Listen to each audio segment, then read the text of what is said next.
Les compartimos que el primer panel se titula Envejecimiento y pensiones, situación actual en México y retos.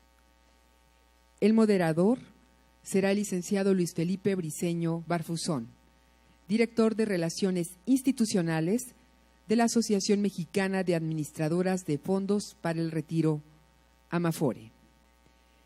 Graduado de la licenciatura en Derecho por la Universidad Autónoma de Chihuahua, ha desarrollado sus actividades profesionales en el Instituto Mexicano del Seguro Social, en el Servicio de Administración Tributaria, en la Confederación Patronal de la República Mexicana y en la Junta Local de Conciliación y Arbitraje del Distrito Federal. También se ha desempeñado como abogado litigante en despachos particulares en las materias de Derecho Fiscal, Laboral y Seguridad Social. A partir del año 2011, trabaja en el sector de ahorro para el retiro, desempeñándose como director de Relaciones Institucionales de la Asociación Mexicana de Administradoras de Fondos para el Retiro, cargo que ocupa actualmente. Ha sido miembro del Consejo Nacional de Pensiones, es integrante del Consejo Nacional Consultivo y de la Junta de Gobierno de la CONDUCEF. Desde el año 2008 hasta la fecha, participa en la Comisión de Enlace Legislativo del Consejo Coordinador Empresarial. Ha participado como observador electoral acreditado ante el Instituto Federal Electoral para los procesos de las elecciones federales del 2003, 2006 y 2009. Ha fungido como delegado en las convenciones de elecciones de representantes del sector patronal para la Comisión Nacional de Salarios Mínimos y para la Junta Federal de Conciliación y Arbitraje. Ha cursado diversos diplomados en la Universidad Autónoma de Chihuahua, en la Escuela Libre de Derecho y en el Centro Interamericano de Estudios de Seguridad Social. Panelista: el doctor Federico Rubli Kaiser, economista egresado del ITAM, con posgrado en Columbia University en Nueva York, maestría y estudios de doctorado en áreas de teoría y política monetaria y finanzas y comercio internacional. Actualmente, coordinador general de planeación estratégica y proyectos especiales en la CONSAR. En su larga carrera de 30 años en el Banco de México, fungió como asesor de la Junta de Gobierno.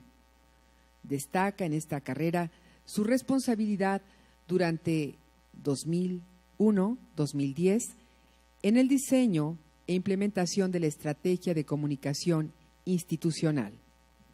Tiene múltiples artículos y 3 libros sobre temas de comercio y finanzas internacionales, políticas de ajuste, macroeconomía monetaria, educación económica y financiera, comunicación y transparencia en la banca central.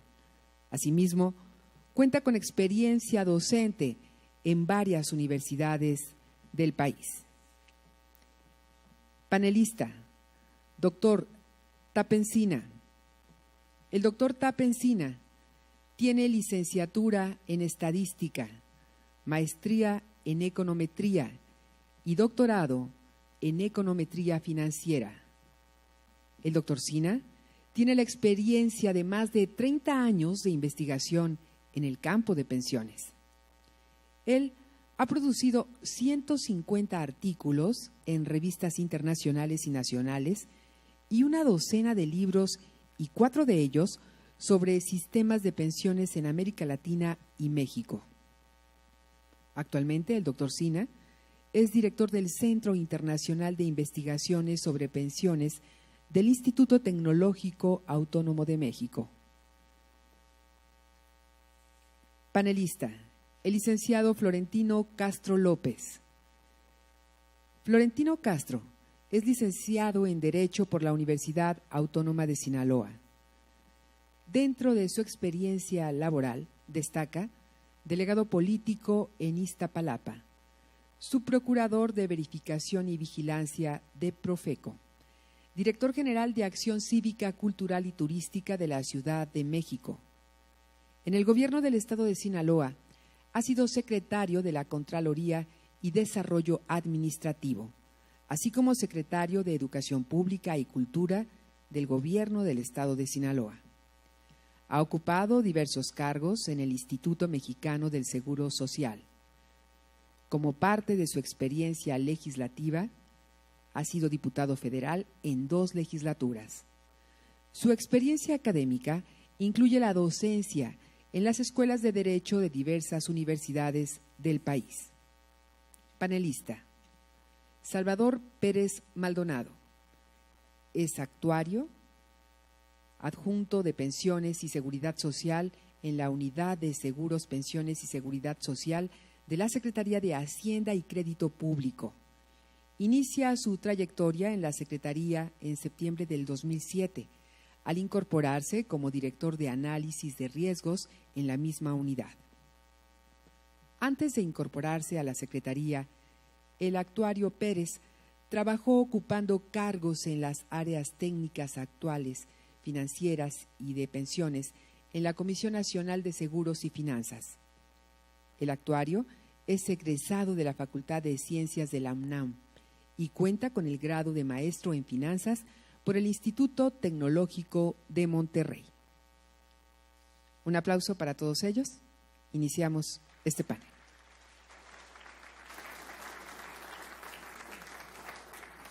Hola, ¿qué tal? Tengan todos ustedes buenos días.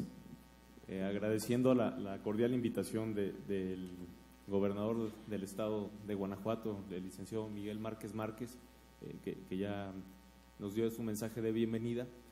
Y también a la atenta invitación del doctor Héctor Salgado Banda, director del ISEG, y con mucho gusto estamos aquí con ustedes para platicar ciertos aspectos que consideramos muy importantes en torno a la reforma hacendaria y social que se acaba de presentar recientemente en el Congreso.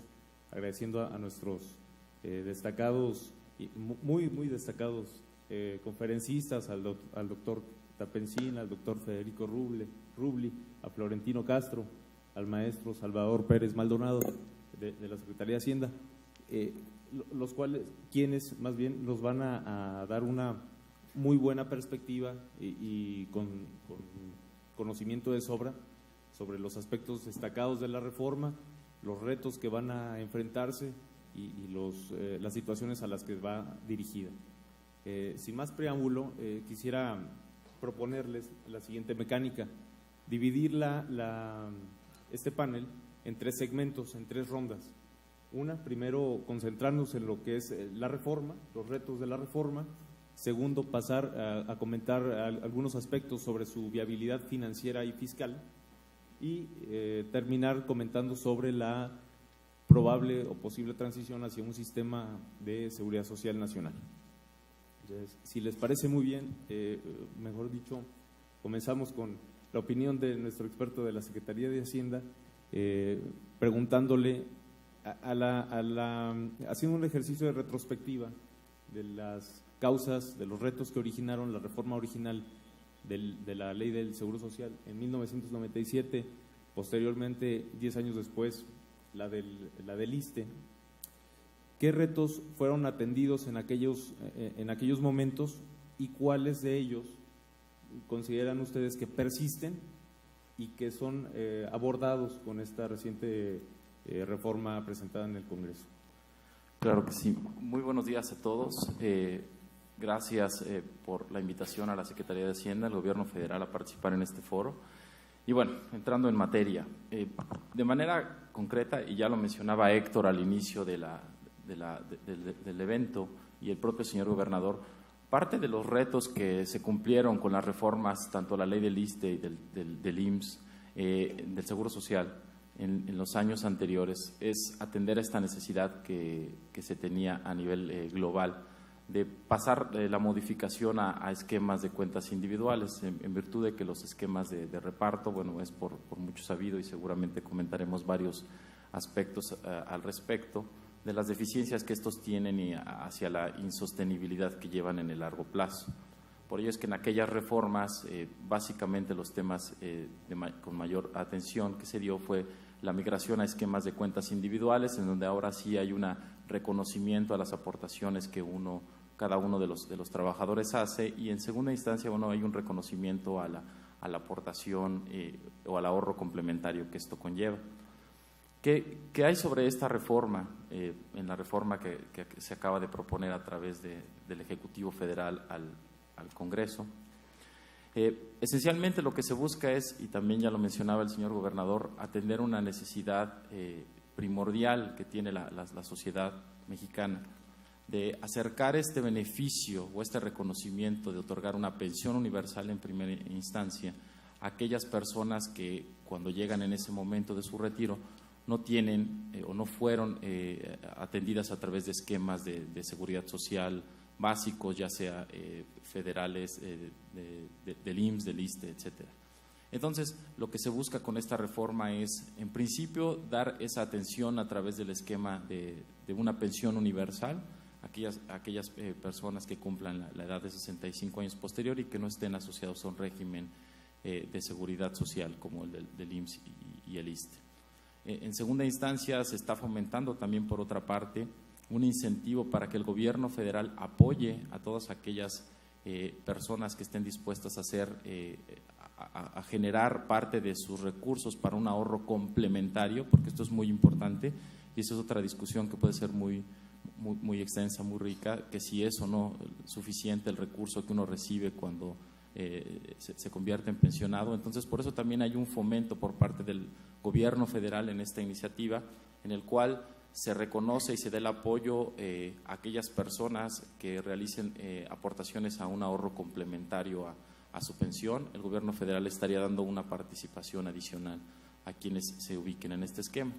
Y en tercer lugar, de manera también relevante, bueno, se fomenta el esquema o se crea el esquema del seguro de desempleo, a través del cual se pretende atender efectivamente esta necesidad que también cobra una relevancia importante cuando aquellas personas que se encuentran en el empleo formal tienen por alguna circunstancia que dejar ese empleo y con ello, con esta figura del seguro de desempleo, lo que se busca es dotar de recursos de manera muy concreta en lo que esta persona transita en el momento a poder encontrar alguna otra fuente de empleo. Esa es de manera resumida y en aras del tiempo, empezaría de esta manera y solo diría que una parte y un reto fundamental ya se ha puesto aquí también sobre la mesa en las presentaciones iniciales. Yo creo que tenemos que lograr que a nivel de las entidades federativas, todos aquellos esquemas que hoy se encuentran con estas áreas de oportunidad para migrar a esquemas de mayor sostenibilidad bajo el ámbito de el esquema de cuentas individuales, esencialmente con algunas otras características, yo creo que ese es uno de los retos que tenemos de manera importante. Muchas gracias. Y en ese mismo contexto, quisiera pedirle la opinión a nuestro representante del ISSSTE, a don Florentino Castro. ¿Cuál es la expectativa que se tiene con esta reforma para los trabajadores del sector público? También haciendo aquel ejercicio de retrospectiva de la reforma del 2007 a la ley del ISSSTE, en donde se generaron beneficios como la portabilidad y la posibilidad de elegir entre el régimen anterior y el nuevo. ¿Qué comentarios nos puedes hacer? Bueno, yo quisiera empezar con decirles que se les coló un político. Yo soy un político, no soy un técnico en el tema, entonces mis planteamientos serán para qué me invitaron. Si querían un técnico hubieran invitado al director de pensionista, que es el que cuida las pensiones del ISSSTE. Yo soy el director de prestaciones económicas e impulso la política social en beneficio de este sector de la población. El ISSSTE tuvo una reforma en el 2007 que fue básicamente una reforma pensionaria, no fue una reforma del ISSSTE, aunque así se vendió hacia afuera, fue una reforma del sistema de pensiones del ISSSTE. Reforma que le ha dado oxígeno a las pensiones institucionales y que hemos iniciado un proceso de evaluación de esa reforma, tal como lo mandata la ley del 2007, para poder tener una opinión actuarial que nos permita vislumbrar el futuro del alcance y la viabilidad de la reforma del 2007. ¿Qué pasa en el ISSSTE con la reforma propuesta por el presidente? Pues yo quisiera decirles primero que me parece que este seminario no podía suceder en mejor momento, porque creo que el país está viviendo un momento muy importante en lo que se refiere a su seguridad social. La reforma hacendaria, el presidente la definió como una reforma de la seguridad social, como una reforma que busca un sistema universal de seguridad social en el país, una reforma que impulsa un seguro del desempleo, donde seguramente el IMSS y nosotros tendremos que hacer para atender este seguro, el IMSS en lo que se refiere a los trabajadores del apartado A o a los desempleados del apartado A, y nosotros en lo que se refiere al apartado B. Pero me parece que la reforma va más allá cuando crea un sistema de pensiones universal para todos aquellos mexicanos mayores de 65 años que no tienen ningún esquema de seguridad social. Creo que esto no le tocará al ISSSTE ni al IMSS, será un tema de la Secretaría de Desarrollo Social. Y por otro lado, también impulsa un esquema que tiene que ver con un seguro para las jefas de familia, particularmente para aquellas mujeres que enfrentan por sí solas la conducción de su hogar. Entonces, me parece que son reformas importantes, creo que pasarán si encuentran sustento en los otros acuerdos de carácter financiero, porque hasta ahorita ninguna de las fuerzas políticas representadas en el Congreso ha rechazado ninguna de estas propuestas. Los rechazos están en otros capítulos de la propuesta presidencial. Me parece de mayor importancia la propuesta del presidente Enrique Peña Nieto. Me parece que debemos estar atentos los interesados en el tema, y en el ISSSTE ya hemos empezado a trabajar en este esquema de coordinación interinstitucional que nos llevará a que un día, espero pronto, los derechohabientes puedan optar por atenderse en los servicios de la institución que les quede más cómoda, por cuestiones de trabajo, por cuestiones de domicilio, etcétera. Es una tarea difícil, son instituciones distintas, pero hay avances ya importantes. Quisiera anunciarles que está procesándose en este momento una gran compra consolidada de todas las instituciones de seguridad social en materia de medicamentos y otros insumos, que seguramente va a abatir los costos y le va a meter un orden al manejo de los medicamentos. Muy bien, muchas gracias. Y me parece que el ISEC atinó a la pluralidad. No creo que hayan estado en otro orden de ideas, porque precisamente este panel está conformado por la opinión de técnicos, del sector gobierno, evidentemente con criterio político, del regulador, del sistema de ahorro para el retiro, y academia y sector privado. Entonces creo que esa pluralidad pues, enriquece la discusión. Pero tampoco es malo ser colado. Así. No, hombre, para nada. Quisiera, en el mismo contexto, preguntarle a don Federico Rubli, que además ya hemos tenido oportunidad de conversar, aunque brevemente, los alcances de la reforma. Creo que ellos tienen un punto de vista muy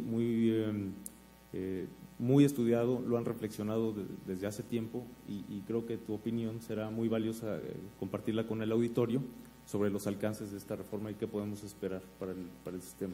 Sí, pues muchas gracias. Pues muy buenos días, compañeros panelistas, asistentes a este seminario.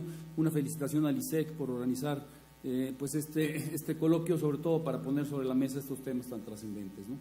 Yo creo que para entender la lógica de esta iniciativa de ley que se envió el pasado día domingo, yo creo que tenemos que entender un poco de dónde venimos y en dónde estamos en nuestro sistema pensionario. Yo creo que es innegable que en 16 años que tiene formalmente ya de existencia nuestro sistema pensionario, se han hecho avances muy importantes hacia un sistema sólido, hacia un sistema sustentable. No hay que perder de vista que seguimos siendo un sistema muy joven, o sea, 16 años apenas si es más o menos la mitad de la carrera laboral de los que iniciaron con el nuevo sistema el día 1 de julio del año 97. Y entonces, lógicamente, además o al margen de todos estos grandes avances que se han hecho, que realmente yo creo que son innegables, porque haber hecho la transición de un esquema de reparto a un esquema de contribución definida de cuentas individuales, creo que se ha hecho de una manera gradual, de una manera sólida, de una manera correcta, ¿no? Pero desde luego, pues persisten todavía muchos retos para seguir afianzando a futuro nuestro sistema de pensiones. Entonces, en esa lógica creo que se inscribe esta iniciativa de ley y sobre todo creo que esta iniciativa de ley da paso a lo que era precisamente el siguiente paso en los retos que tiene el sistema. Repito, son retos múltiples, no los podemos atender todos con una sola iniciativa, pero creo que el Ejecutivo se ha centrado en 3 retos fundamentales para poder dar paso a un sistema de protección pensionaria desde un punto de vista social que tenga una cobertura mucho más amplia y que sea obviamente mucho más benéfica para todos los mexicanos. Entonces, en ese tenor, pues obviamente el introducir una pensión universal es ampliar la cobertura para que haya una verdadera protección social para todos aquellos que pues tienen la desfortuna de no contar con un esquema formal de pensión o de protección social, ¿no? Segundo, el seguro de desempleo. El seguro de desempleo es algo que está ya muy instrumentado en muchísimos países en el mundo. Las mejores prácticas internacionales inclusive recomiendan algún tipo de este esquema. Entonces creo que el esquema por el que ha optado esta iniciativa, creo que es un esquema correcto, es un esquema que da la idea que esto es un alivio, es un apoyo temporal como lo debe de ser. Desafortunadamente el desempleo pues es un evento desafortunado que sucede, pero hay que verlo como un evento temporal, como algo que es transitorio. Entonces, en esa transitoriedad creo que es muy importante que el desempleado pues cuente con un mecanismo de apoyo y bueno, esa es la lógica de esta nueva ley del seguro de desempleo, ¿no? Y finalmente, pues la tercera parte de la iniciativa, que es algo que nos afecta directamente a nosotros como el regulador del sistema de ahorro para el retiro, se busca precisamente en esta congruencia de una nueva ley de pensión universal y una nueva ley de seguro de desempleo. Para darle congruencia, pues hay que reforzar diversos aspectos que tienen que ver con la labor cotidiana del regulador de la CONSAR, ¿no? Y digo, sin ahondar en ellos, pero sí quisiera yo destacar algunos de ellos, ¿no? Algunos de estos aspectos que va a tocar la iniciativa de ley para reforzar todo lo que es el funcionamiento de supervisión y de mejor funcionamiento operativo y financiero del sistema. Esto es muy importante, toca aspectos fundamentales de la operación y de las finanzas del sistema, ¿no? Pues en ese tenor lo que se va a hacer es, o lo que se propone hacer es, en primer lugar, reforzar de una manera muy importante lo que conocemos como el gobierno corporativo de las AFORES. Las AFORES, como ustedes saben, son instituciones que surgen precisamente con la formalidad del sistema en el año 97, han tenido también un proceso de maduración y nosotros consideramos que con reforzar su gobierno corporativo se van a poder consolidar sus mecanismos de funcionamiento, sus mecanismos de vigilancia al interior de las instituciones, se va a facilitar más una relación entre el regulador y estas administradoras de fondos para el retiro. Y bueno, toca la iniciativa de ley varios aspectos para precisamente contar con un gobierno corporativo mucho más transparente, mucho más sólido, pues mucho más firme para poder servir al propósito que persiguen las AFORE, ¿no? No voy a enumerar todas, pero quiero destacar 3, o sea, ya destaqué una, que es lo del gobierno corporativo. Una segunda que hay que destacar es, en el centro del sistema siempre está el trabajador. Entonces, lo que la iniciativa de ley persigue en lo que respecta a la labor de la CONSAR es reforzar también de una manera muy amplia toda la capacidad de dar información, de promover educación financiera, educación pensionaria, cultura previsional, para darle a los trabajadores una mejor atención y sobre todo brindarles mejores servicios, ¿no? O sea, creo que en esa área siempre hay un área de oportunidad para ir mejorando, ¿no? Y como tercer punto realmente importante de los 7, 8 o 10 puntos que toca la ley, Hay uno que es muy importante, que es el de darle mayor certeza jurídica a lo que conocemos como los beneficiarios del sistema. ¿Qué quiere decir esto? Lo que esto significa es que cuando lamentablemente una persona fallece, como está al día de hoy, no está muy bien estipulado quiénes son los beneficiarios de su cuenta. Entonces, esto es un cambio importante que vamos a hacer. Se va a especificar perfectamente bien quiénes son los beneficiarios y se le va a dar al beneficiario o la beneficiaria en una sola exhibición lo que tiene derecho de recursos de la persona fallecida, ¿no? Entonces, creo que esto también es muy importante porque otra vez es reforzar la transparencia y reforzar la certeza jurídica, ¿no? Entonces, un poco en resumen, lo que yo creo es que una reforma a la seguridad social con estos tres grandes ejes, ¿no? Seguro de desempleo, pensión universal y reforzamiento de la ley del sistema de ahorro para el retiro, creo que nos van a solucionar parte de los retos más importantes que seguimos enfrentando. Repito, no son todos, persisten algunos para la siguiente reforma, pero creo que vamos a poder seguir avanzando en nuestro sistema pensionario. Muchas gracias. Gracias, Federico. Y para atender ya y concluir, pero desde el punto de vista de la perspectiva macroeconómica que maneja muy bien el doctor Tapensina, ¿cuáles, desde esta perspectiva, los alcances que se esperan con la reforma? Muy buenos días. Yo quiero decir algunas cosas sobre las cosas que me preocupan sobre varias reformas que estamos proponiendo. Uno es la parte, una pensión universal. La primera pregunta que tenemos que hacer es, ¿de dónde va a venir ese dinero? Si no tenemos eso desde el principio, bueno, eso sería una promesa que al final nadie va a cumplir. Y eso viene de esa gráfica, tal vez no se ve muy bien, pero déjame explicarle qué está en México con respecto a su envejecimiento. Hemos oído muchas veces que México está envejeciendo, etcétera, pero tenemos que realmente comparar con otros países para ver qué tanto. Y aquí es la gráfica, estamos comparando México con Francia. Podemos tomar otro país ya desarrollado, da lo mismo.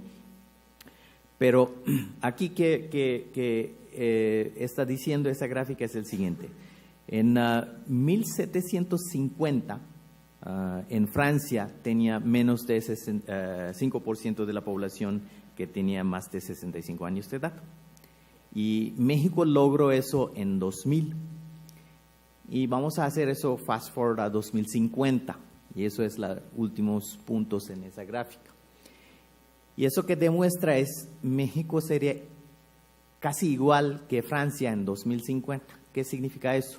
México va a lograr ese envejecimiento en 50 años que Francia va a tomar 300 años. Entonces, tenemos que cambiar nuestras instituciones 6 veces más rápido que Francia, que desafortunadamente no estamos haciendo. Nosotros no tenemos ese lujo de esperar tantito para ver qué pasa. No, tenemos que ya hacer esas cosas. ¿Y por qué tenemos ese cambio? Y eso viene de la demografía que viene desde hace mucho tiempo. De hecho, la gráfica de arriba dice más o menos la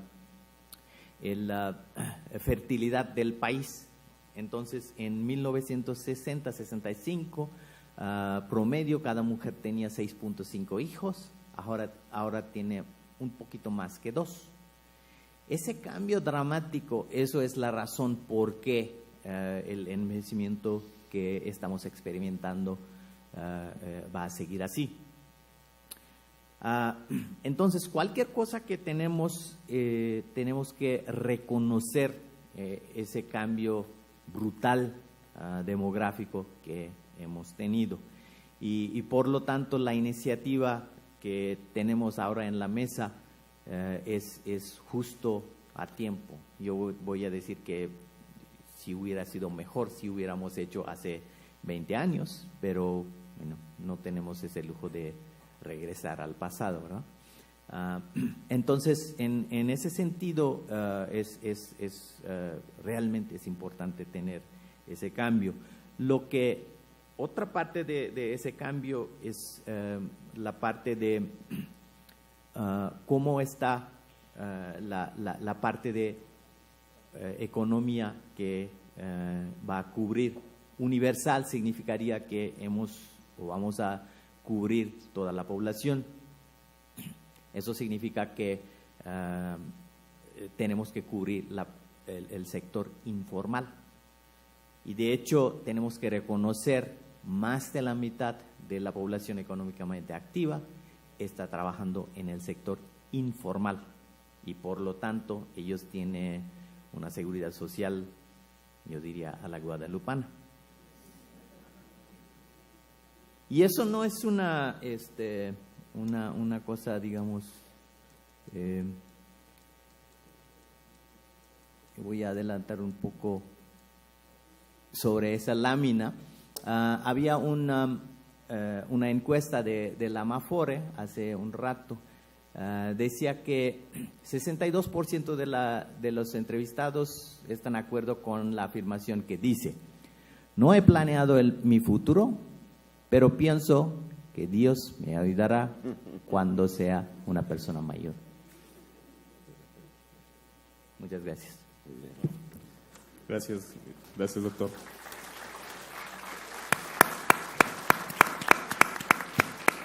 Y gracias por la referencia institucional. Para continuar el esquema que les he puesto, pasemos, si gustan, al tema que ya nos introdujo el doctor. La viabilidad financiera y fiscal de esta propuesta. Y retomando el comentario de esta informalidad que existe en el país, esta reforma persigue precisamente eso, ¿no? Ya nos habías comentado en tu primera participación, Salvador, que es uno de los objetivos centrales de la reforma.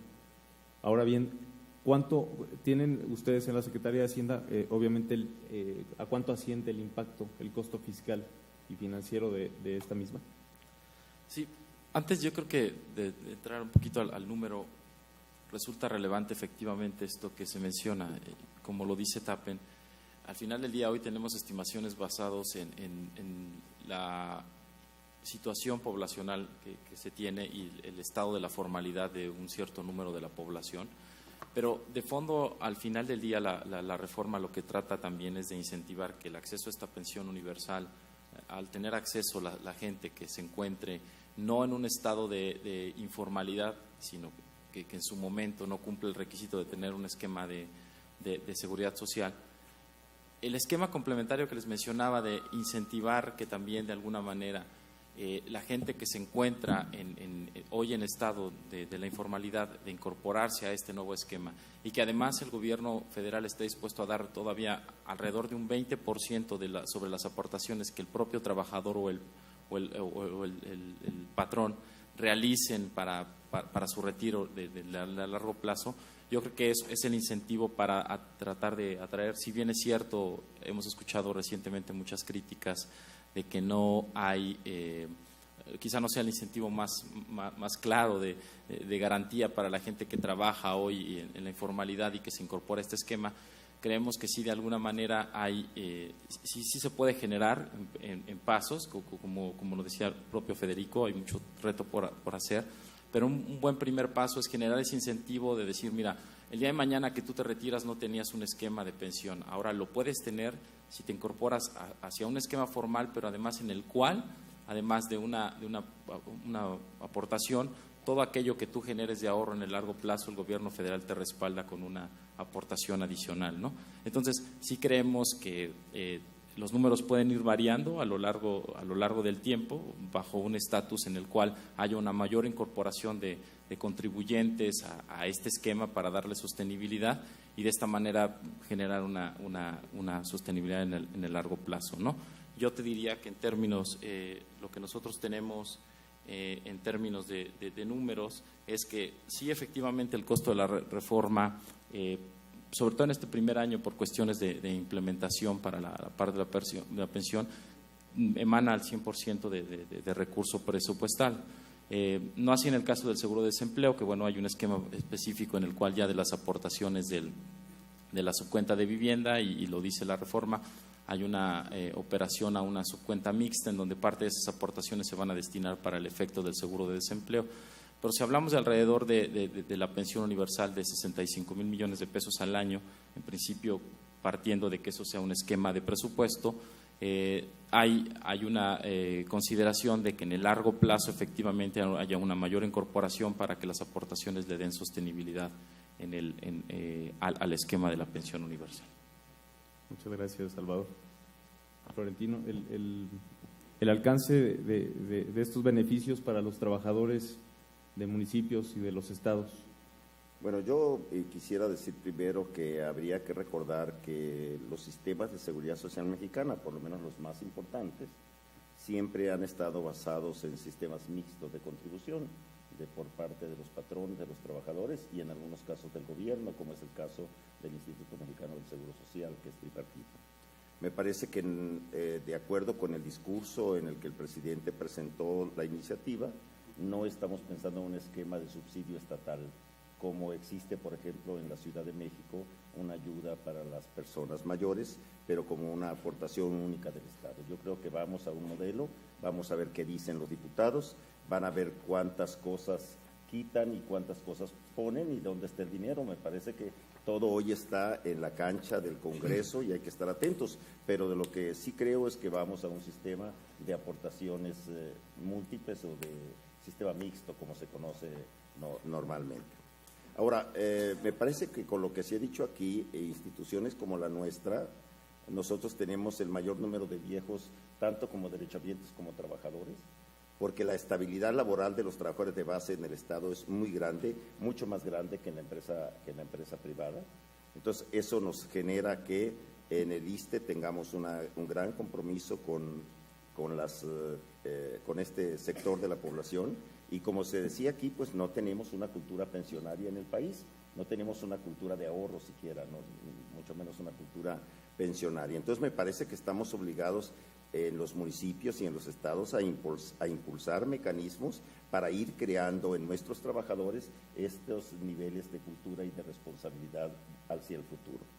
Yo quisiera comentar, si se vale, que espero que en el mes de octubre, en los primeros días del mes de octubre, vamos a lanzar un centro de atención al envejecimiento que estamos trabajando con la Universidad Nacional Autónoma de México, que intentaría ser un órgano que impulse políticas públicas para todo el sector estatal en temas relacionados como la investigación de lo que está pasando con esta población en el mundo entero, qué dicen los expertos, etcétera, en temas relacionados con la capacitación a nuestros viejos, sobre todo en lo que se refiere a capacitarlos para reincorporarlos a nuevos esquemas de vida productiva que les permita mejorar sus ingresos de sus pensiones. Un centro que impulse políticas en materia de derechos humanos para los derechohabientes, que tendríamos que empezar a cubrirlos las mismas instancias que los atendemos, empezando por el ISSSTE. Todavía nosotros pagamos pensiones en edificios que tienen 2 o 3 pisos que no pueden subir nuestros viejos por obvias razones, y las condiciones en que se encuentran las ventanillas son de pésima calidad. El esquema de pase de revista me parece que es tortuoso. En un mundo con tantos adelantos tecnológicos, me parece que hay que avanzar a sistemas de pase de revista que no impliquen ir a hacer una cola, subir, atender a una secretaria, llenar 2 documentos para decir que uno sigue vivo. Entonces, me parece que estamos obligados a mejorar proyectos de políticas, en tanto en la empresa privada como en el Estado, para mejorar las condiciones de la gente. Y vamos a iniciar un programa de capacitación a cuidadores gerontológicos, a cuidadores de viejos, no pensando en enfermeras ni pensando en médicos, porque no tienen capacidad nuestros viejos ni sus familias para contratarles, pensando en personas casi como de servicio del hogar, a las que las capacitas para ver cómo se puede tratar de manera adecuada a un viejo. Me parece que estamos obligados, y en una mesa como esta, que está preocupada por los temas del envejecimiento, no quise dejar pasar que estamos todos los que trabajamos en este sector a crear mecanismos de que la calidad de vida de estas gentes mejore. Muy bien, muchas gracias, Florentino. Ahora le cedería la palabra a Tapa Encina, y después para compaginar unos puntos de vista con Federico hacia el siguiente segmento. Doctor, ¿cuál es el estimado para con esta reforma para el ahorro interno, para el ahorro público, el privado y en general para el ahorro de la economía en México? A ver,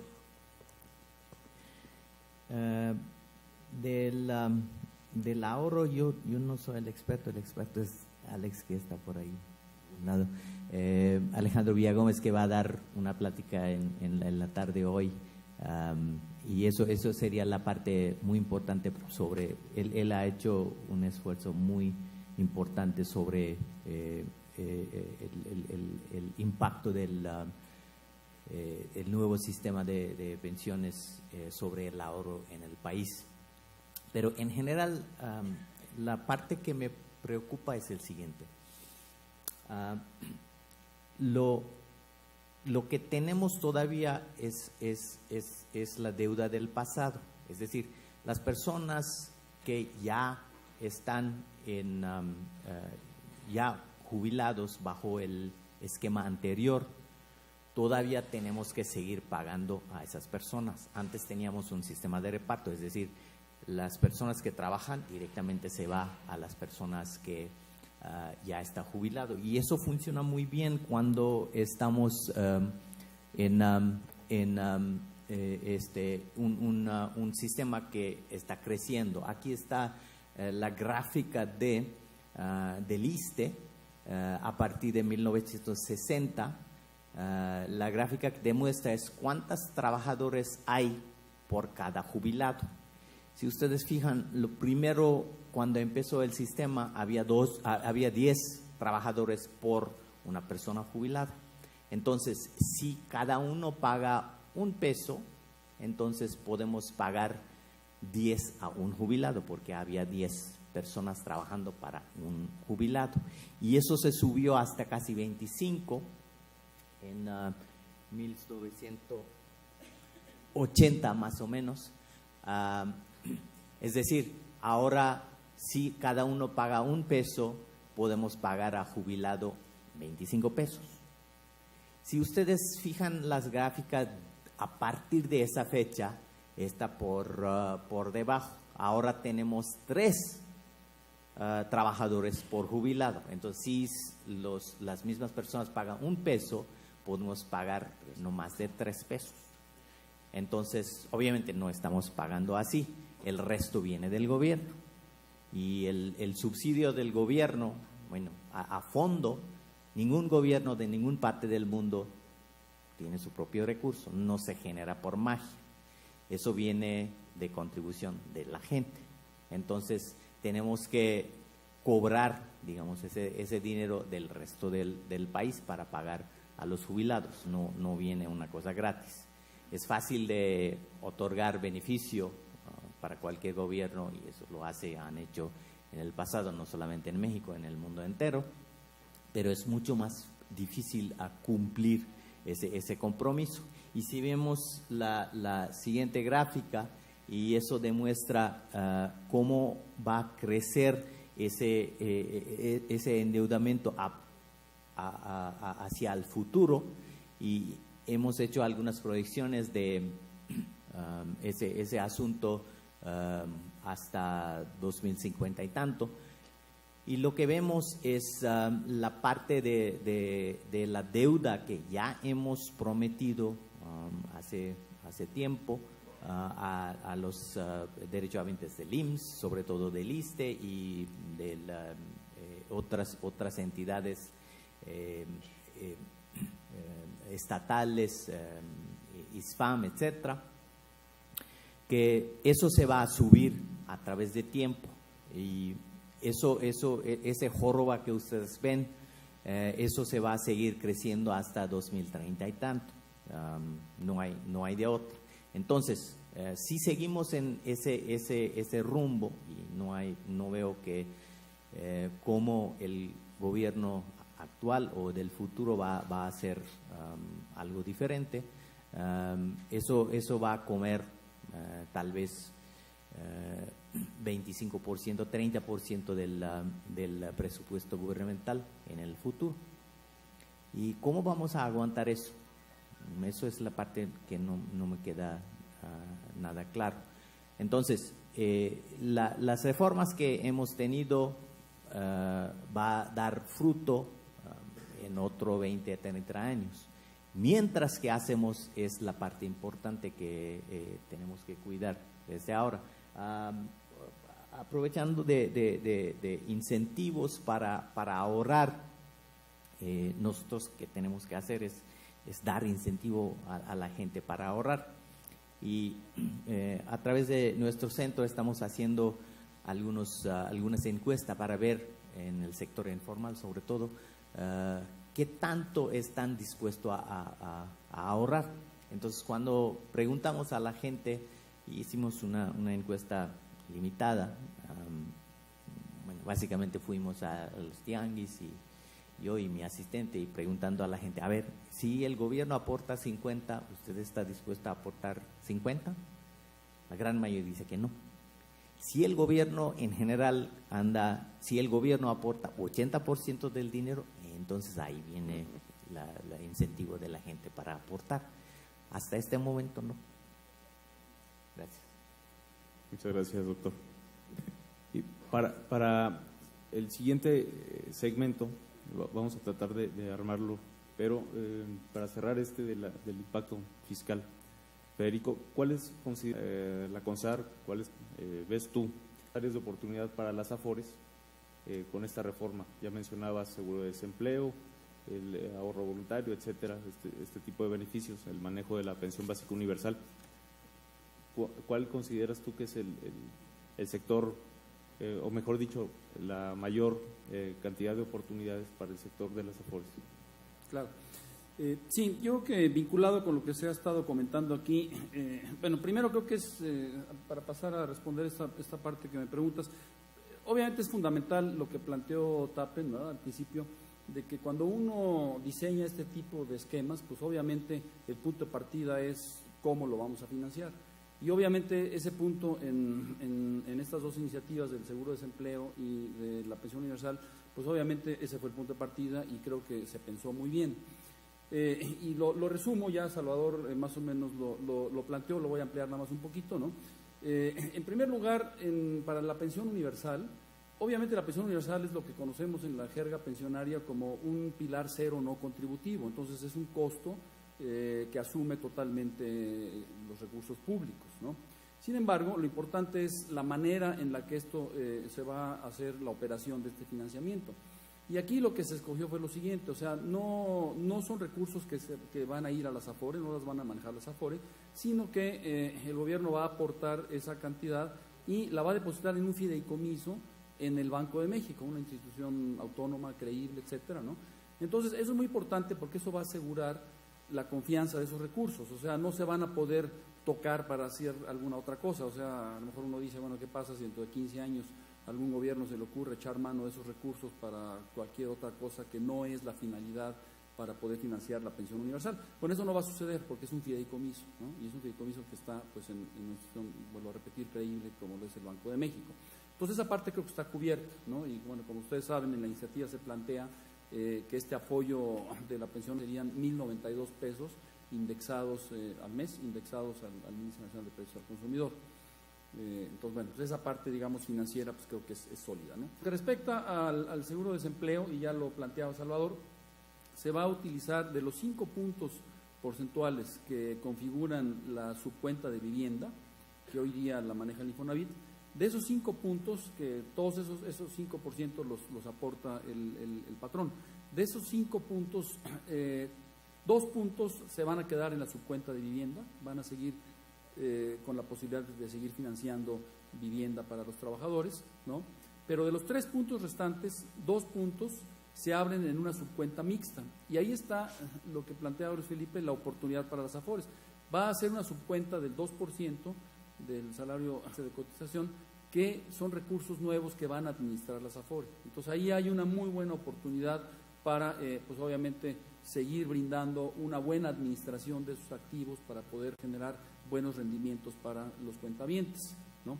Y el otro punto, o sea, decíamos son 5, 2 se quedan en la subcuenta de vivienda, 2 se van a esta nueva subcuenta mixta que va a estar dentro de las AFORES, y el otro punto va a lo que se llama una cuenta solidaria, ¿no? Que no va a estar en las AFORES, sino es una cuenta solidaria que, como lo dice su nombre, se va a utilizar para poder cubrir ciertos faltantes cuando, por ejemplo, el pago del seguro de desempleo no alcance lo que se tenga ahí en la subcuenta, etcétera, ¿no? Entonces, esa es, digamos, la solidez financiera de estos dos esquemas, ¿no? Y ahora, digo, desviándome un poquito el tema, pero algo que mencionó Tappen y que me da pie para un poco también comentarlo. Mencionaba Tappen en relación a lo de la calidad de servicio, pues esta cuestión que en la encuesta de la Amafore el 62% contestaron que, bueno, pues ya Dios proveerá a la hora de mi retiro, ¿no? Sin obviamente descalificar la encuesta de la Amafore, creo que es una encuesta muy sólida. Sin embargo, las encuestas tienen mucho que ver de la manera en la que se pregunta. Y nosotros recientemente en la CONSAR hicimos otra encuesta que se acaba de dar a conocer hace cosa de mes y medio, la pueden ustedes consultar en la página de internet.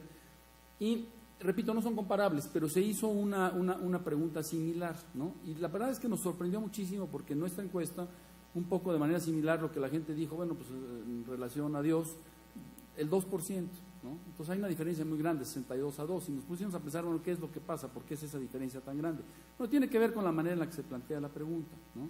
O sea, a lo mejor la pregunta se planteaba de tal manera de que digo, aquí el mexicano es muy dado a decir, bueno, sí, gracias a Dios tengo una pensión.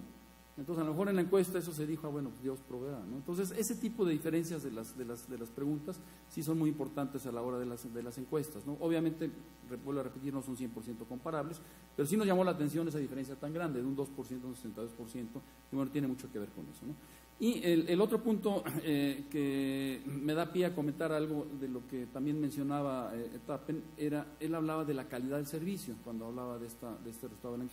Y aquí déjenme comentarles que hace unos 2 o 3 meses en la CONSAR hemos adoptado un nuevo indicador que creo que es muy útil, es un indicador que se llama el CAS, el CAS, es un indicador que se llama comparativo de afores en servicios.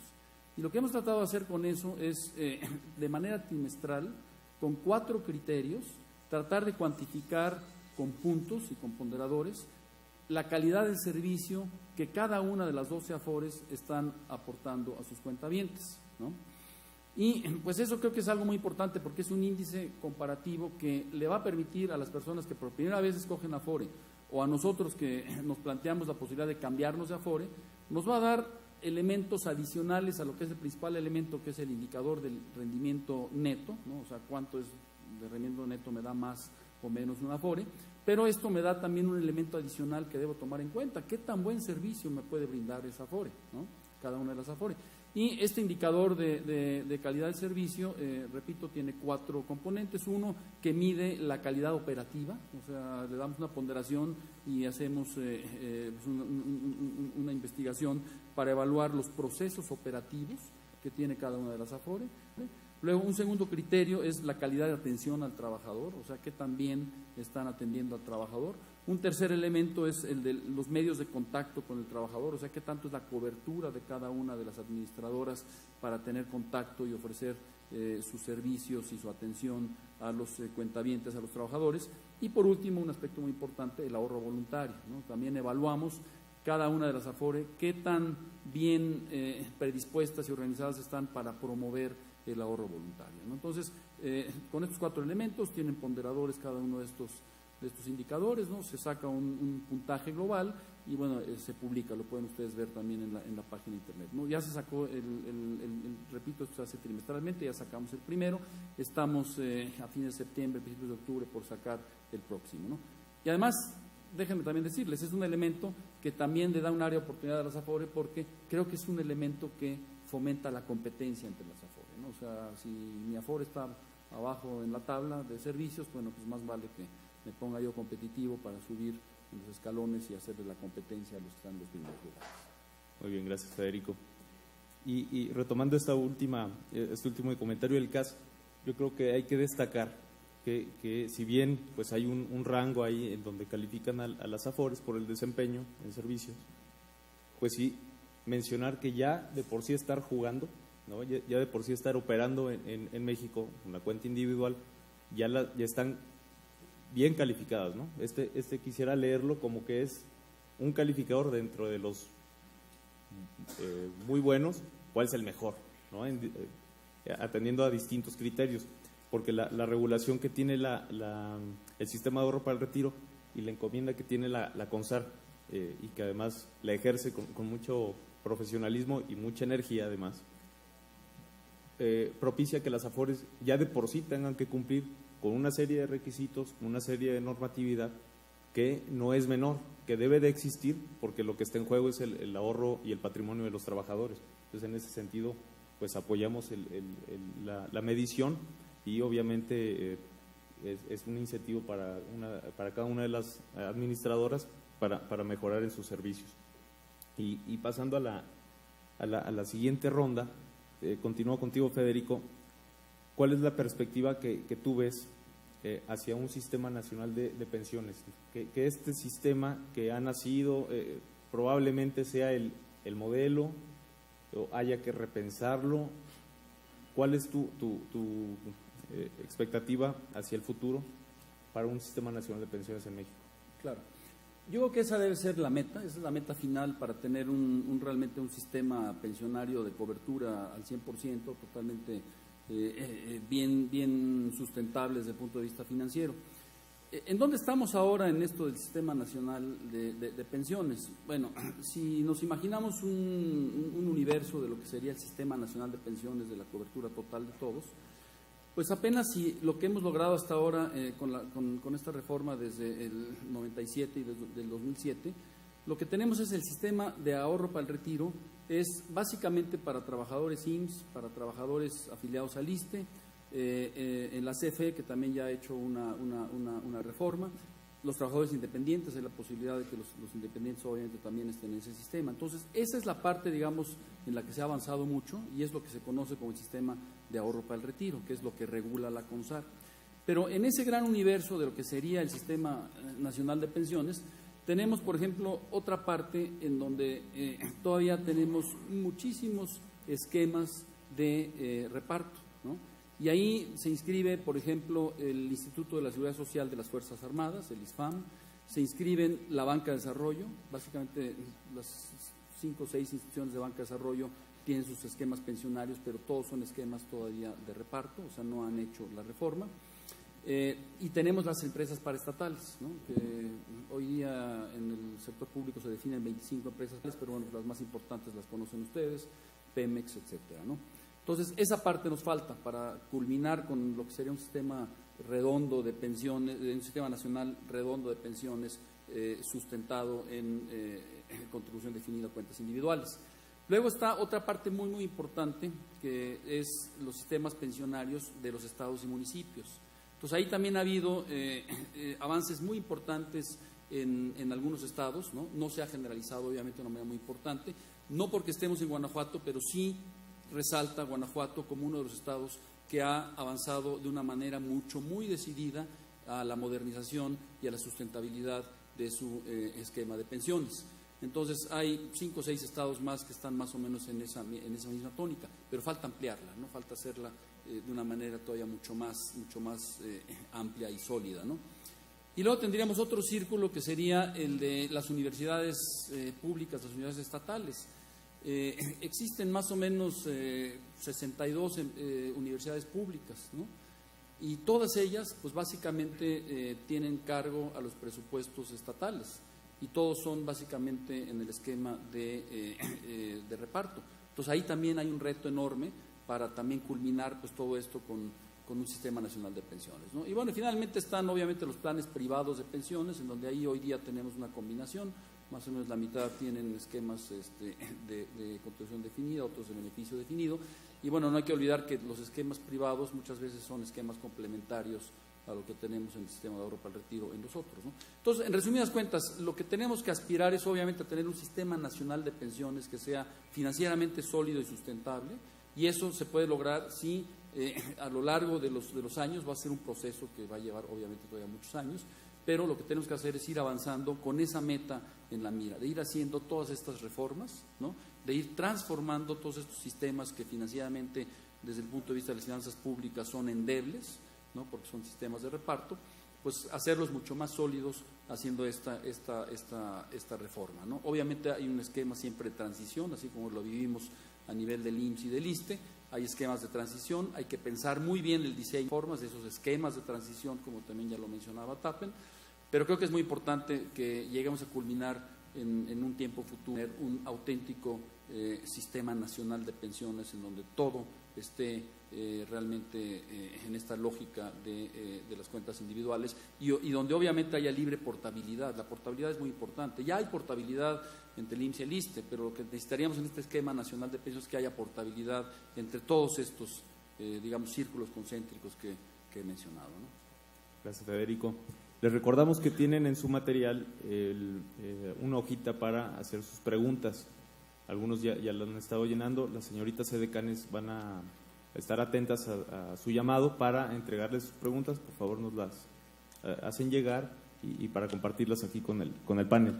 Florentino, en esta idea del Sistema Nacional de Pensiones, estudios están de sobra, opinión de los expertos sobran, la urgencia ya la han señalado todos de mejorar el sistema de pensiones. Mejorar la pensión ya creo que es la encomienda.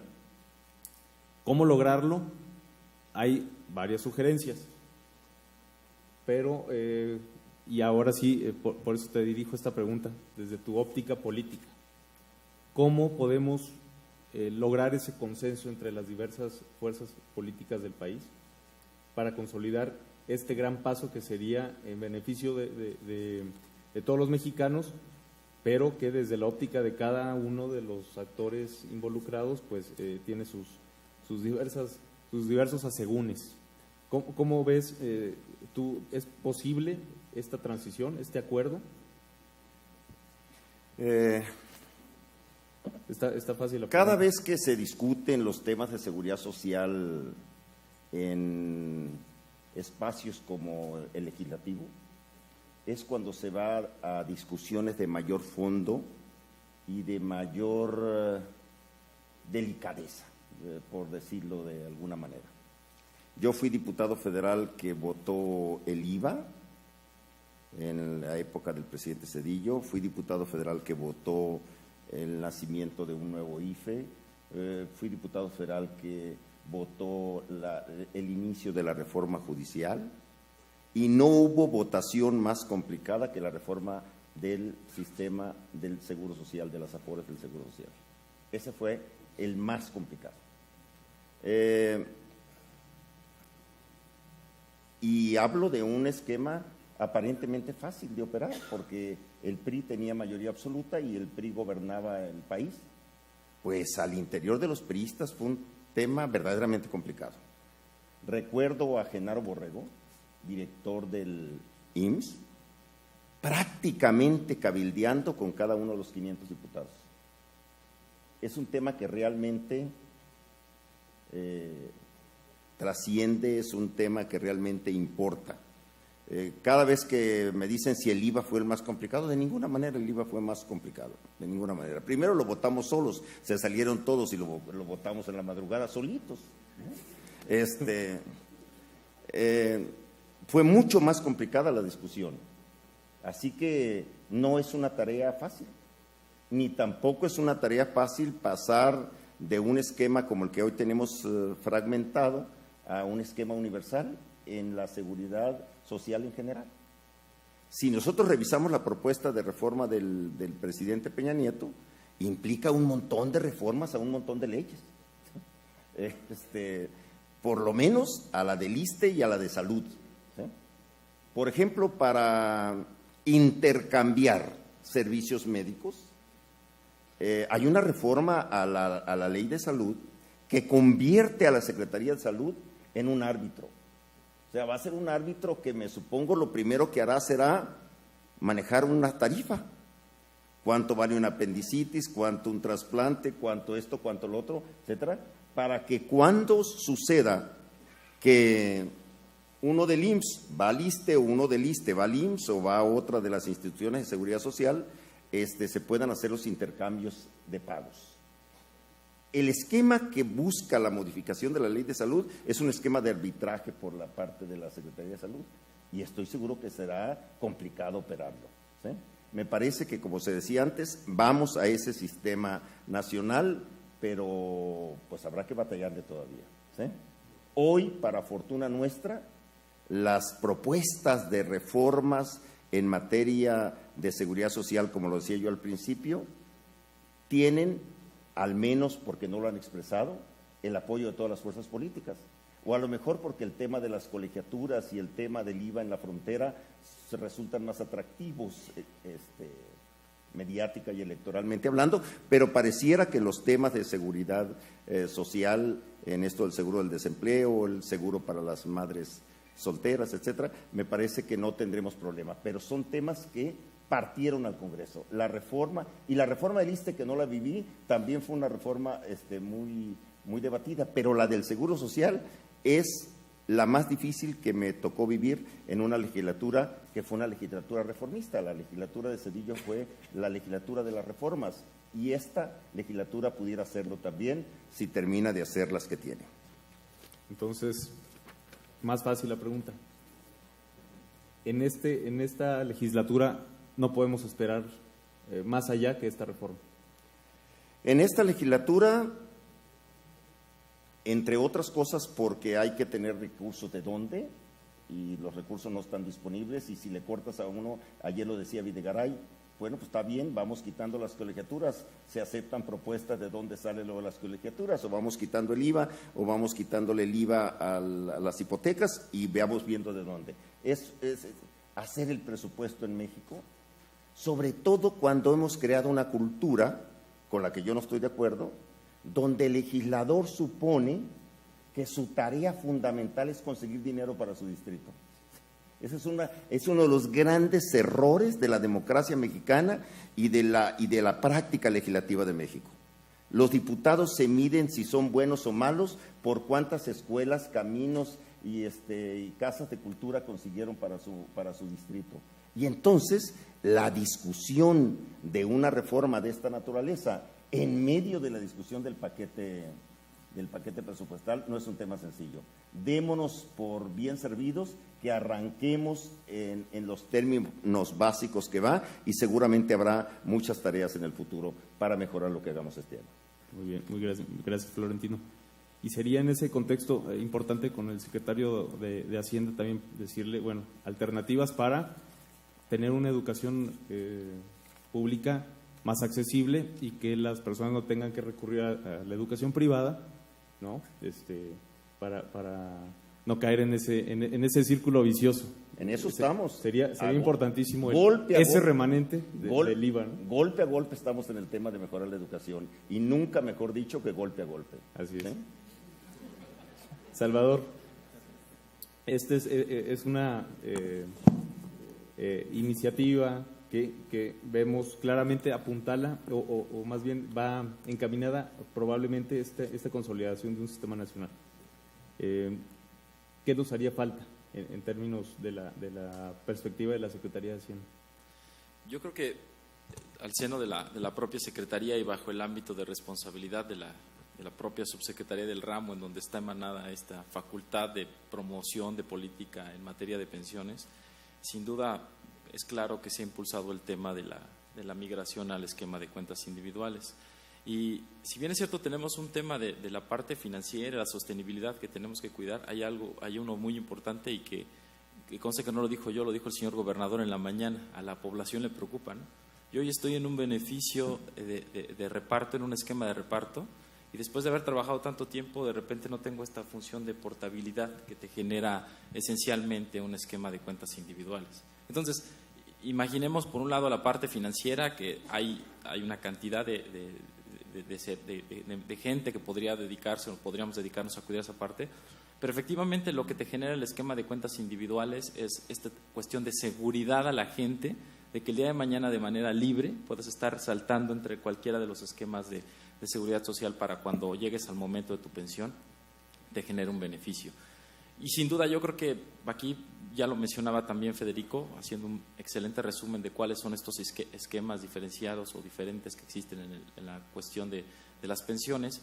Al final del día yo creo que el reto fundamental es lograr esta consolidación en la que a través de principalmente los esquemas que se tienen en las entidades federativas, en los municipios, camina hacia este esquema que nos dé en principio una función fundamental, que es la portabilidad, es el reconocimiento de que lo que yo fui generando durante mi vida laboral pueda llevármelo a cualquiera de los otros esquemas que me mueva, y que por otro lado te dé la certeza de lo que ya también nos compartía Enrique de la Madrid en la mañana, ¿no?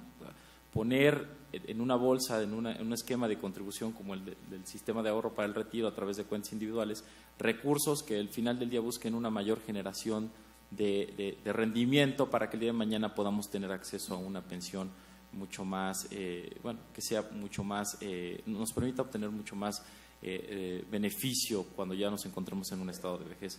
Entonces, de manera resumida, diría que al final del día, para mí el gran reto es migrar de manera los esquemas locales hacia los esquemas de cuestiones de cuentas individuales, concentrándonos en que da muchísimos beneficios, por una parte desde el punto de vista financiero, pero también el esquema de portabilidad, que es importante.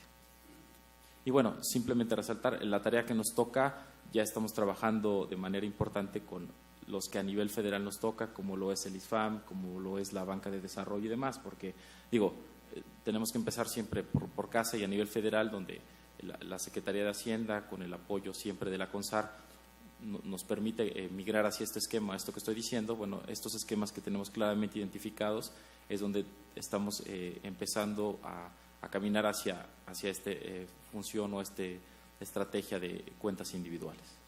Gracias, Salvador.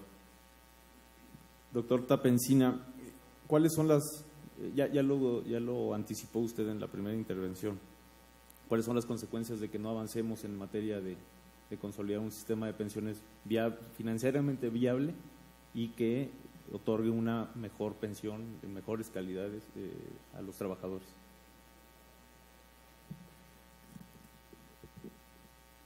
No sé.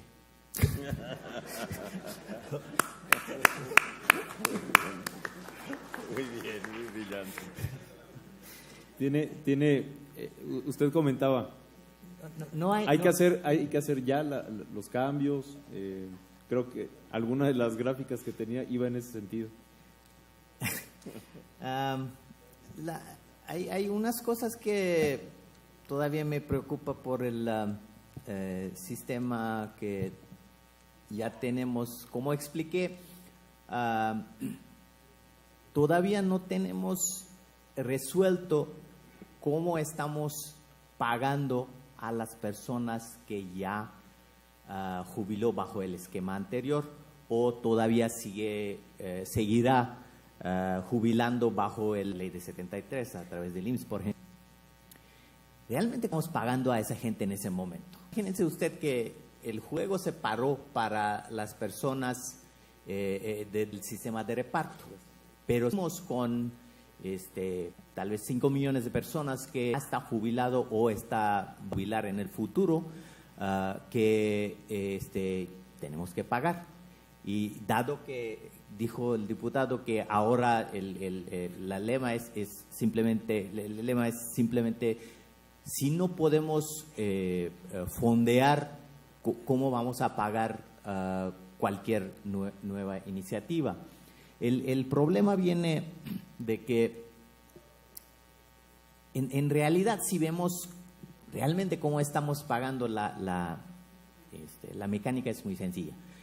Las las Afores tienen que comprar una buena parte, más de la mitad de su portafolio está en bonos del gobierno.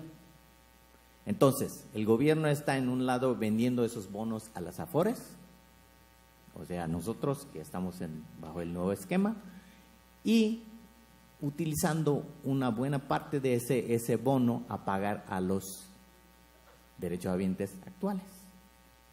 Entonces, ¿quién queda con esa deuda?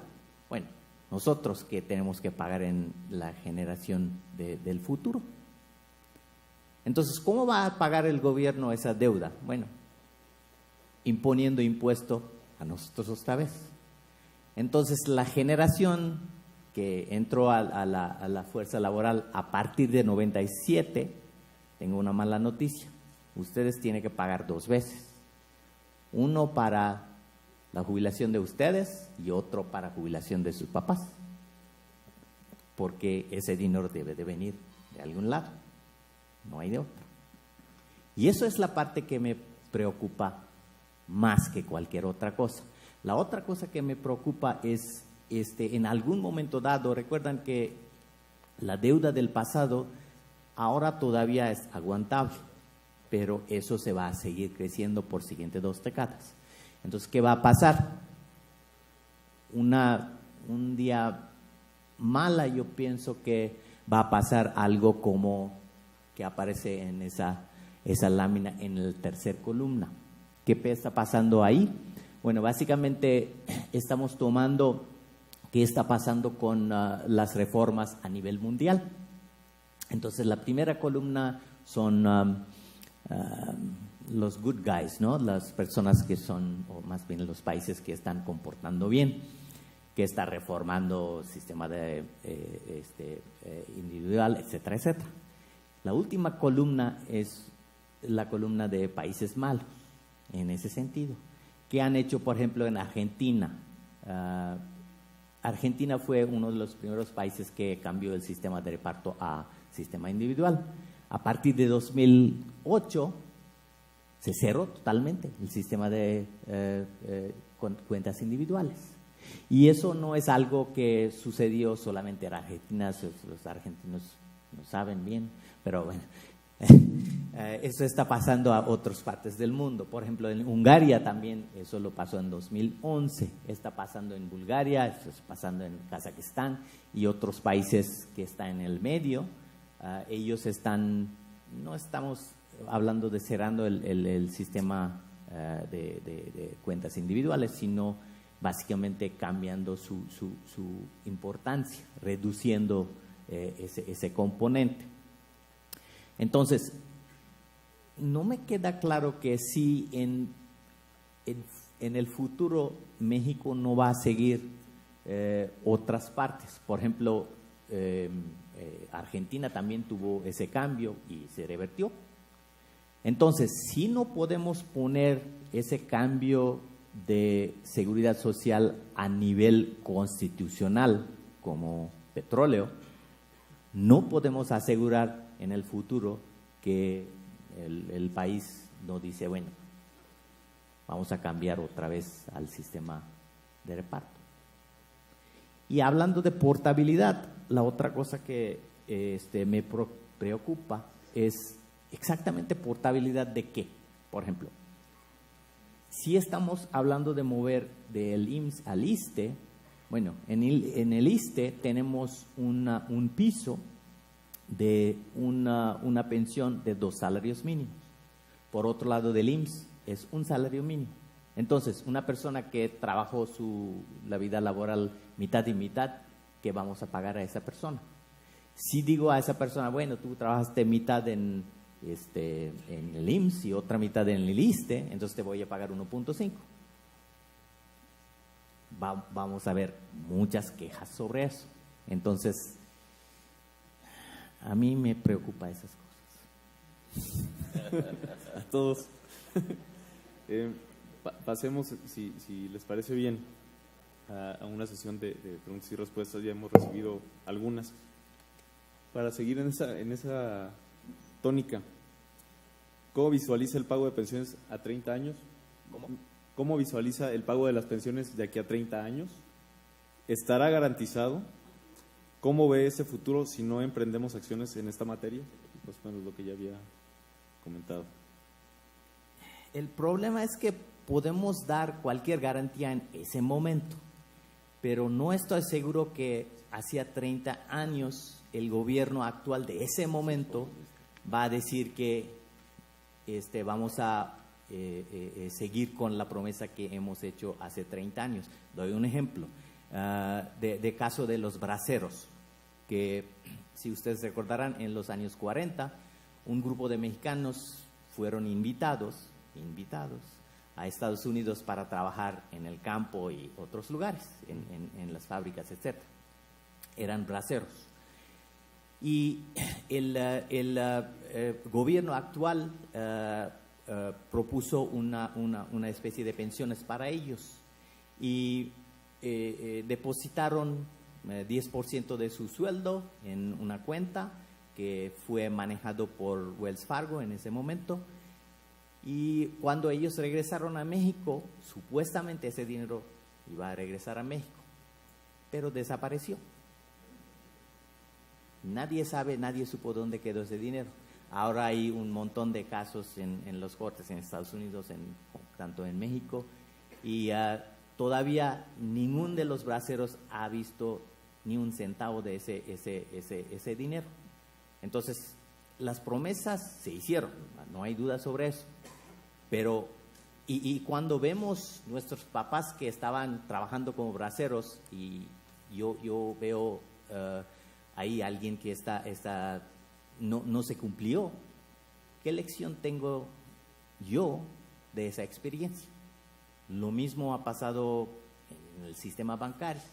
En un día dado, los bancos fueron nacionalizados.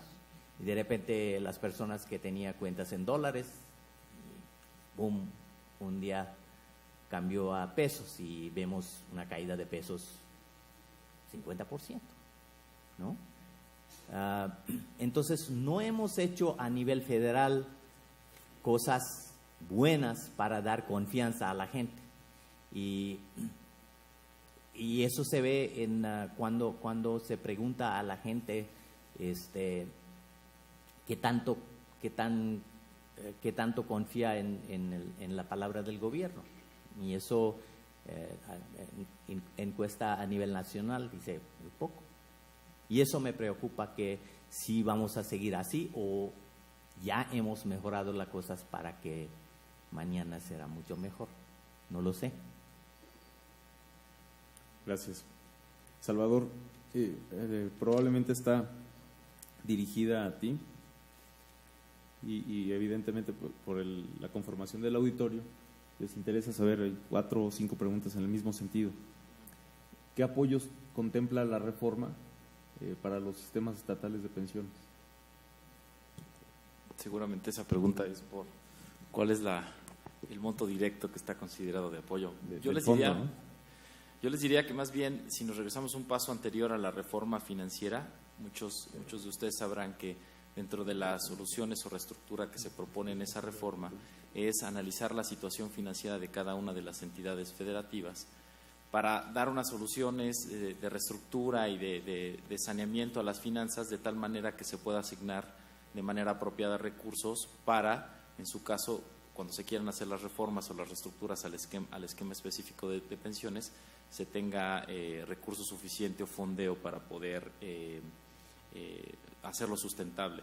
¿A qué voy? Es que al final del día, si las entidades federativas deciden dar el paso a los esquemas de cuentas individuales, bajo las posibilidades que hoy contempla la reforma financiera de dar apoyo a los estados a través de la reestructura, es donde se contempló la posibilidad de dar fondeo a los esquemas específicos de pensiones. Gracias. Y me mantengo contigo. Pregunta un poco el detalle de la pensión básica universal. Básicamente, ¿cómo operaría? Correcto. ¿De dónde salen los fondos y cómo se otorgaría? Perfecto. Para la pensión universal, el primer tema es el fondeo, ya lo mencionaba. Sí, efectivamente, es recurso presupuestal. Entiendo la preocupación de Tappen de esto, cómo lo vamos haciendo en el tiempo.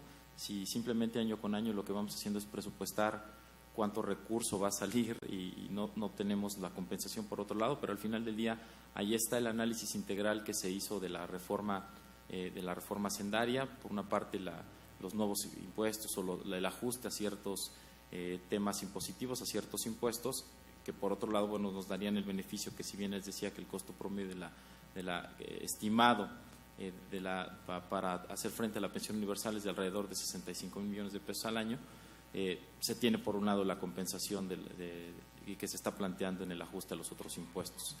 Dentro del tema de requisitos, o las características ya decíamos, es para aquellas personas que al cumplir 65 años, como base no tengan a estar adscritos o tener el beneficio de algún otro de los esquemas o de algún otro esquema formal de seguridad social, en principio. Dos, que efectivamente recibirían este pago partiendo de una base en que los 1.092 pesos que se está planteando para obtener hacia el 2015, se tendría que, esta pensión se iría indizando o indexando conforme a la inflación o al índice nacional de precios al consumidor de manera anual, o sea, para tener un incremento o una real en el tiempo. Al final del día, hoy, conforme a las definiciones que se tienen, hoy existe definido por el Consejo Nacional de Evaluación una línea de bienestar mínima en la cual tiene que estar situada la población para obtener acceso a una canasta básica, y es hacia allá donde tendemos, y año con año se iría incrementando este recurso.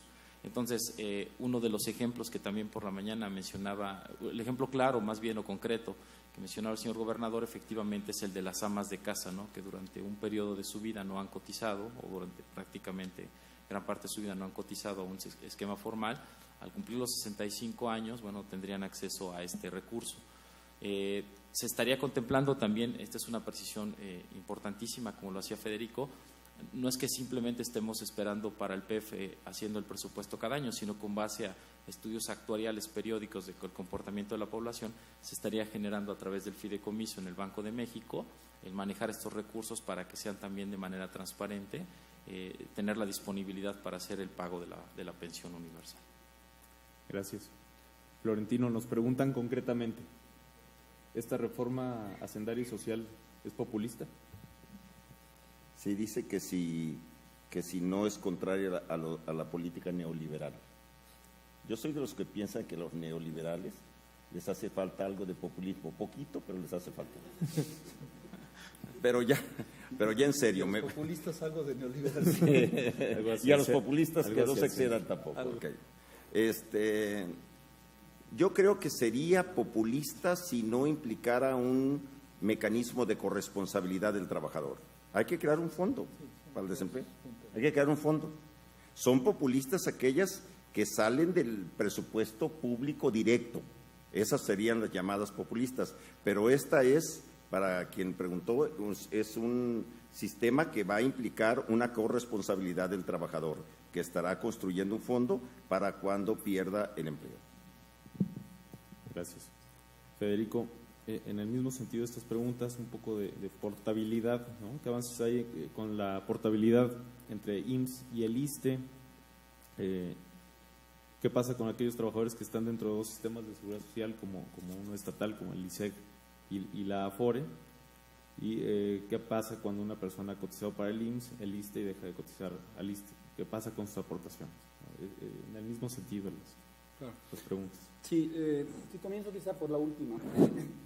No hay que olvidar que las cuentas individuales son el patrimonio individual de cada trabajador. Entonces, ¿qué es lo que sucede? Y la pregunta dice si fuera del ISSSTE, pero da exactamente lo mismo si fuera del IMSS. ¿Qué pasa? Vamos a poner un ejemplo, ¿no? Un trabajador cotiza 10 años, trabaja 10 años en el sistema formal, no importa si cotiza al IMSS o al ISSSTE, trabaja formalmente, tiene su Afore, está acumulando sus aportaciones, ¿no? ¿Qué es lo que sucede? Después de 10 años, esta persona, por cualquier razón, emigra del país y ya se va a vivir fuera de México, ¿no? Entonces, obviamente, su cuenta deja de ser activa. Lo que llamamos una cuenta activa en la CONSARES, la definición de una cuenta activa es toda cuenta que en los 6 bimestres anteriores consecutivos tuvo una aportación, es una cuenta activa. Entonces, las que exceden, que no han tenido aportaciones de 6 bimestres, pues ya las clasificamos como cuentas inactivas. Pero, como decía yo en un principio, es el patrimonio de la persona. Entonces, aunque se vaya a vivir a Estados Unidos o fuera de México para los siguientes 20 o 25 años, ese recurso no lo va a perder. Lo que va a suceder es que cuando esta persona cumpla 65 años, los recursos ahí se van a quedar, aunque sea una cuenta inactiva, pues se quedan manejando e invirtiéndose en la Afore. Entonces, cuando cumpla 65 años, ¿verdad?, pues él debe de ir a la Afore y decirle, mire, yo ya cumplí 65 años, dejé de cotizar hace 20 y tantos años, pero bueno, ahí está el recurso, entonces aplíqueme lo que me corresponde a la ley. Probablemente no le va a corresponder una pensión, porque en el nuevo esquema el requisito de la pensión es cumplir 1.250 semanas de cotización, es algo así como 24 años, ¿no? Entonces, obviamente, si no lo va a cumplir, entonces lo que la ley dice es que se le concede lo que se llama una negativa de pensión y se le entrega el 100% del recurso acumulado el saldo acumulado en su cuenta, ¿no? Entonces, bueno, pues es lo que sucedería con esta persona que, bueno, repito, en este ejemplo hipotético, cotizó 10 años y luego se fue fuera, ¿no? Entonces, es muy importante, o sea, es precisamente una de las grandes ventajas de estos esquemas de cuenta individual. Los recursos le pertenecen al trabajador, o sea, son para patrimonio del cuentaviente. Entonces, no hay manera que esos recursos se pierdan, sean confiscatorios, etcétera, ¿no? Entonces, esa parte creo que sí es importante señalarla. Ahora, entiendo muy bien las preocupaciones que mencionan estas preguntas sobre la portabilidad, sobre qué pasa si una persona, que suele ser bastante común, que cotiza en los dos sistemas, ¿no? O sea, de repente trabajo 10, 15 años en el sector privado, soy cotizante al IMSS, y luego me voy a un empleo público y, bueno, ahora cotizo al ISSSTE. Se han hecho avances. El esquema ideal al que queremos llegar, todavía no estamos al 100% ahí porque hay complejidades operativas, pero ¿cuál sería la meta a la que quisiéramos llegar? Bueno, que esa portabilidad lo que implique es la acumulación en un solo saldo de lo que serían las aportaciones a los dos sistemas, ¿no? O sea, eso sería obviamente lo ideal, ¿no? Y entonces, digamos, uno puede escoger, o sea, si yo trabajé más años en el sector privado que en el sector público, entonces lo lógico sería que yo dijera, bueno, me quiero jubilar con la regla IMSS, ¿no? Y entonces lo que yo acumulé en el ISSSTE, en el sistema ISSSTE, bueno, pues transferirlo a la cuenta y, bueno, pues con eso crece el saldo y crecería la pensión. Ese sería el esquema ideal.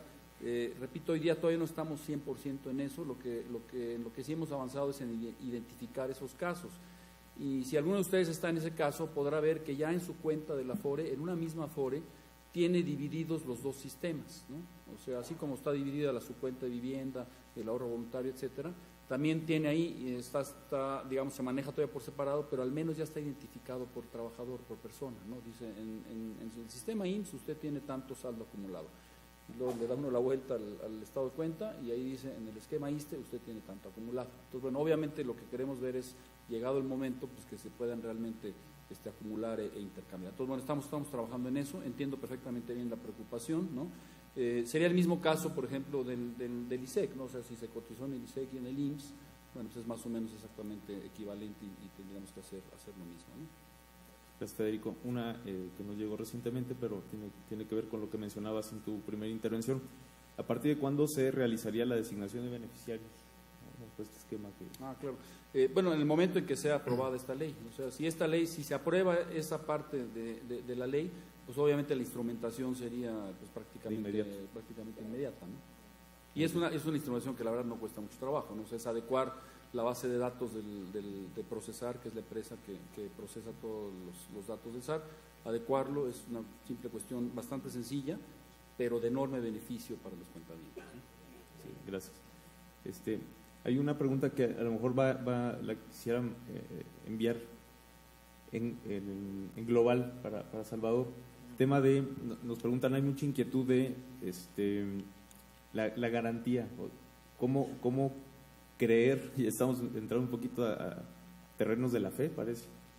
¿Cómo garantizar el pago de las pensiones? No especifica si sistema de reparto, cuentas individuales, PBU. ¿Cómo se garantiza o cómo podemos esperar la garantía en el pago de las pensiones? Creo que la reforma va enfocada por ahí. ¿Y qué incentivos contempla la reforma, ¿no? Para seguir cotizando y en este esquema de la formalidad, pero seguir fortaleciendo el ahorro, ¿no? ¿Qué incentivos pudiéramos encontrar? De acuerdo. Bueno, la parte de garantía creo que es bastante clara desde el punto de vista de que al migrar a cuentas individuales y tener perfectamente identificado de manera de cada persona su recurso, al estar invertido en instrumentos bajo ciertas reglas de alta seguridad, el ejemplo claro es el esquema de afores que tenemos. Yo creo que en principio la garantía es muy clara del pago de recursos, ¿no? Lo que tú estás cotizando, y por otro lado siempre existe el esquema de complementariedad para aquellos casos en los que no se llegue a un monto suficiente al momento del retiro. Bueno, existe la garantía del gobierno de las pensiones mínimas garantizadas, ¿no? Yo diría que el tema de seguridad por ese lado queda cubierto, y el incentivo lo estamos poniendo claro.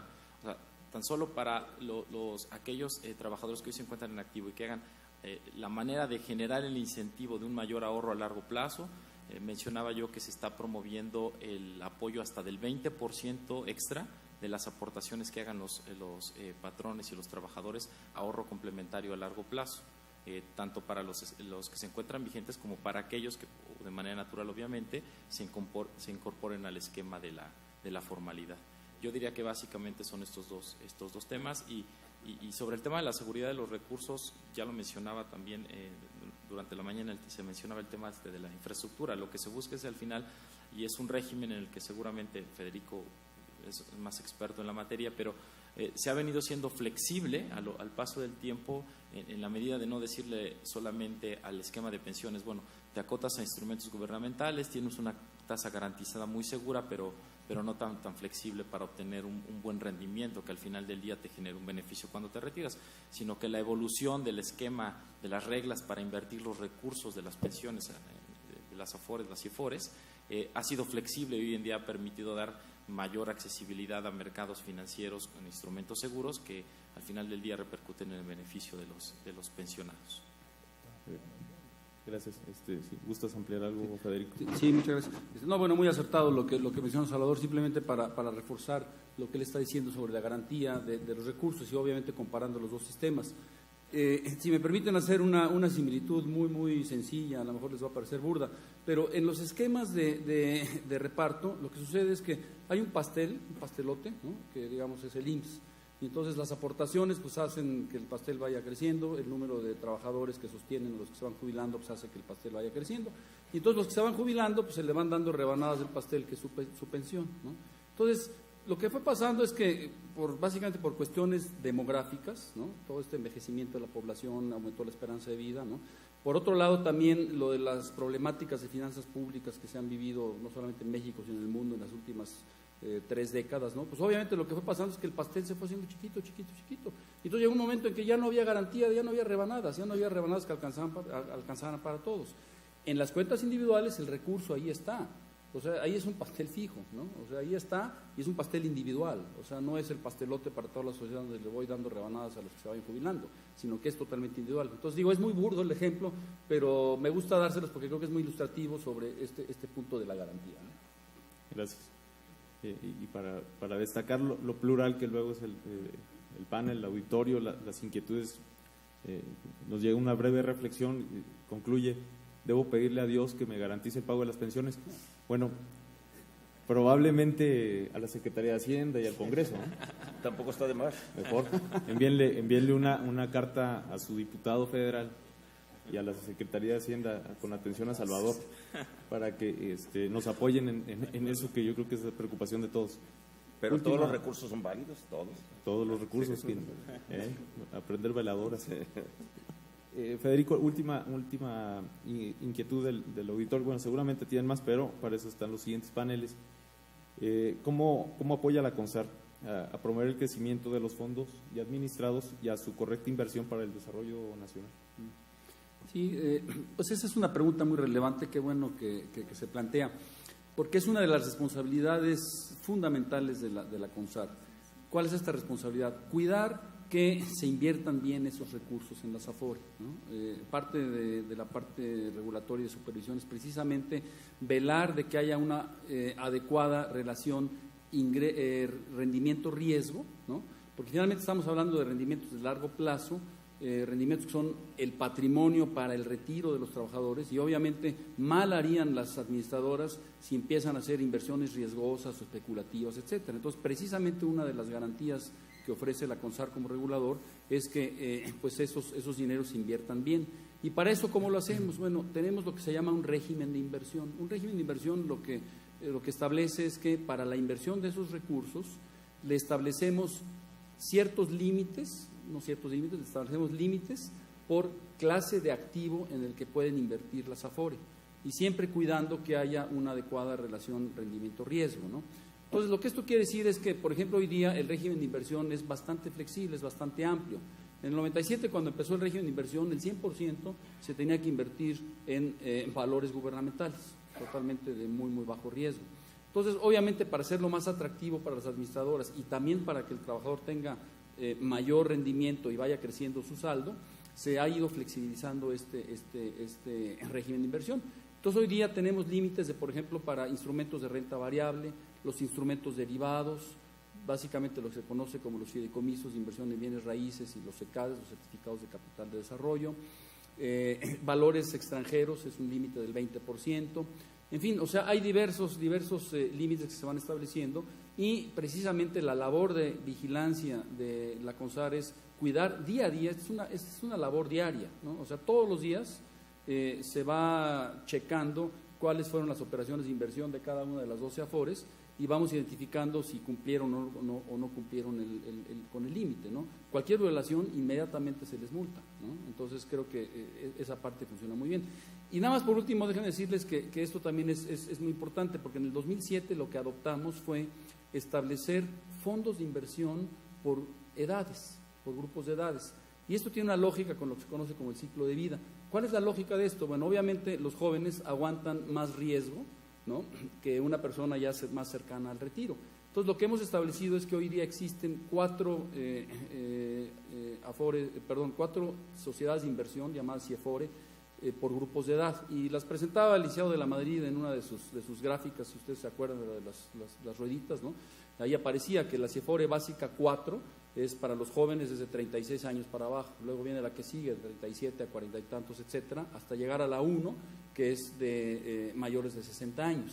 Y ahí obviamente la proporción de valores de inversión en valores de renta fija, pues es mucho mayor que en las otras es mucho más diversificado, ¿no? Entonces, va en esa lógica, ¿no? O sea, obviamente en lo que vamos avanzando en la edad, vamos tolerando menos riesgo, estamos ya más cerca del retiro, y bueno, pero ya tuvimos atrás toda una vida en donde hemos ido pasando de una CIEFORE a otra. Y el paso es automático, o sea, la AFORE sabe cuándo cumplimos años, y entonces de repente ustedes han visto su estado de cuenta, de repente ven y dicen, caray, ya pasé de la 4 a la 3, que obviamente no es mi caso, pero yo ya estoy en la 1. Gracias. Gracias, Federico.